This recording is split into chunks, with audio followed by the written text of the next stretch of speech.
എന്തുട്ടത്? Ud ud. Yes, my dears, this is for those who are interested in learning English, short vowel and long vowel sounds. And you connect with your Malayalam oo and oo, so Akshara.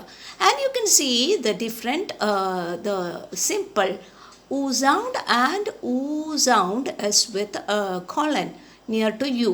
And it's included inside two slashes. So in the last video we saw the oo sound, pull, bull, could, woman, book. Okay, here we have some examples for oo sound.